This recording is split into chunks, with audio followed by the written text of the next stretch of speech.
Hi, I'm Sev. I cook at home. I'm not a caterer, but I do cook for the family. You won't get it in most restaurants, so I'll show you what's required.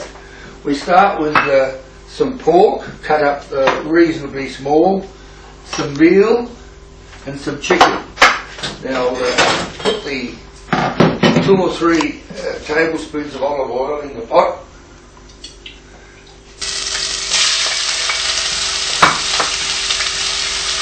The veal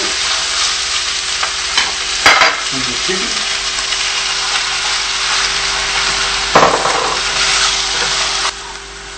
Now we need some celery for flavouring, a bit of garlic for flavouring. It's virtually pot roasting. It's a simple process and I find it very effective. I do a lot of pot roast and it gives the meat a nice flavour. Now you need a glass of wine with this. A bit of pepper. A bit of salt.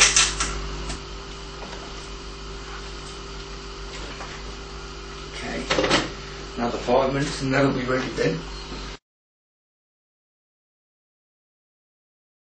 Okay, we're now going to mince this meat for the stuffed olives. This meat, you've got to mince it very, very fine. There's the fine mincer, there's the coarse mincer. That one we use for this sort of thing when you're using it for stuffing. This one we use it when we make sausages. With this machine you can make Italian sausages as well. And the coarser the meat the better. Right, I think she's ready to go now.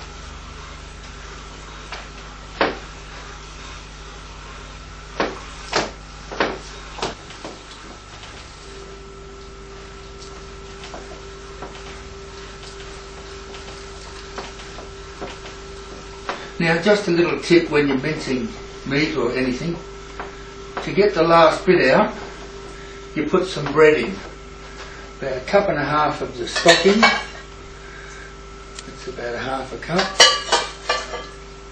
that's 3/4, that's about 1/4, say 4 eggs.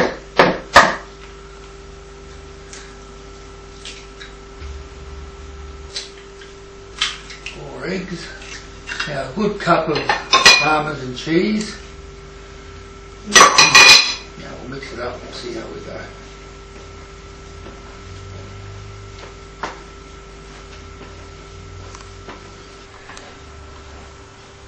Good spoonful of filling. Now there's various fillings you can use. You can use a cheese and ricotta filling, a Parmesan cheese and ricotta. This is the same filling that we use for the stuffed olives, or liver di Vienna. This same filling can be used for cannelloni, and it's generally a good filling for any sort of pasta. Well, I suppose you can only make 2 pastas with filling, cannelloni and ravioli.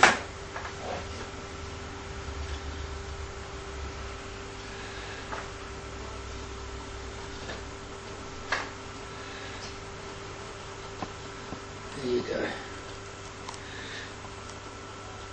Just little mounds for filling.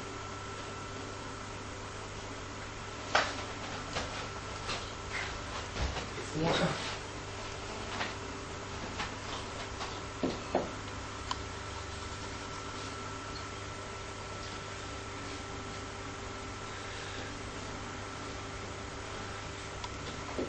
Look, if you've got a pastry brush handy, you can use a pastry brush. We don't have one here at the moment.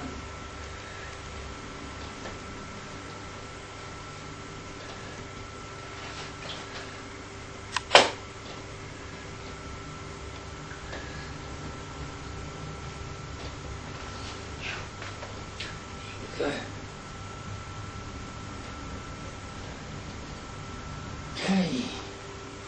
Roll it over.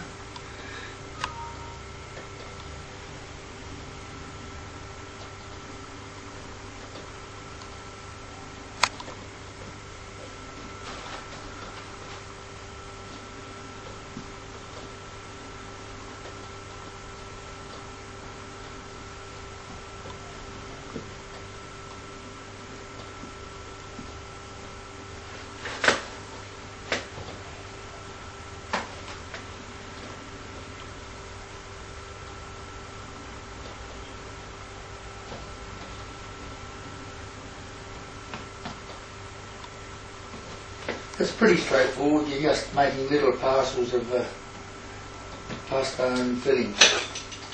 Cut that off.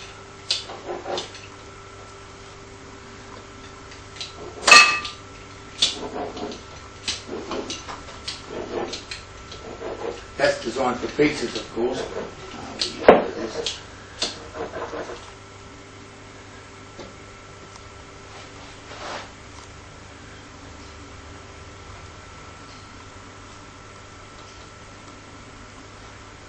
The little ravioli parcels.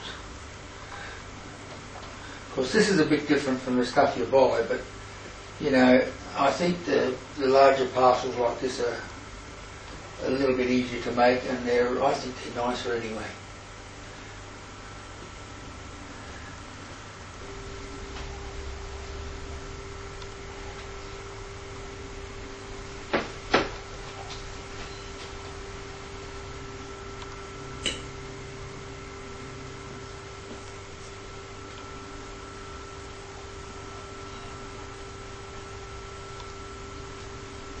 It's just to give you an idea how to make a ravioli. You can get the machines that make them, but I don't like those machines. You get such small little ravioli that it's not worth it.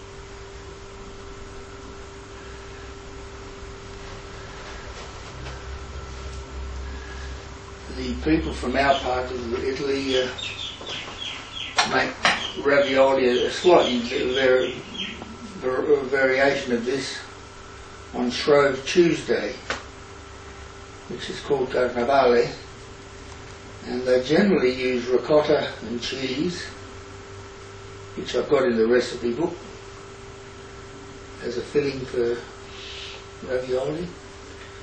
And they use, instead of using a pasta sauce, they just cover them with sugar and cinnamon. And they're eaten as a sweet. It's still quite nice. It's got the ricotta and cheese and the sweetness with it. We used to love them when we were kids. Okay, now you can go on and make the whole lot into ravioli, but I'm going to use them for. I'll make one lot of spaghetti. That's your ravioli. Cook the ravioli, just put it in gently, one at a time, it's okay.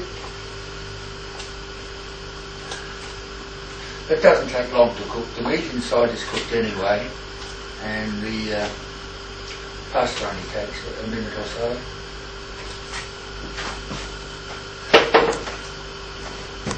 So you let it go for a minute.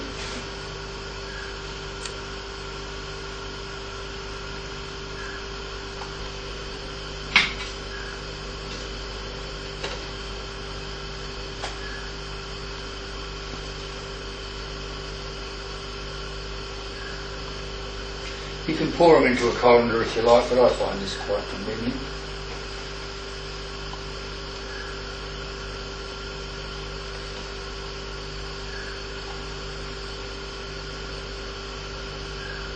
Okay. Sauce. Beautiful, that sauce.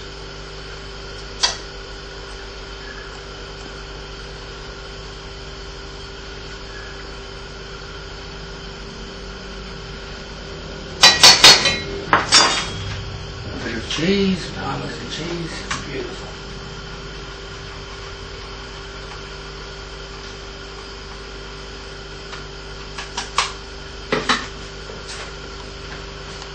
And there, my friends, is a meal fit for a king.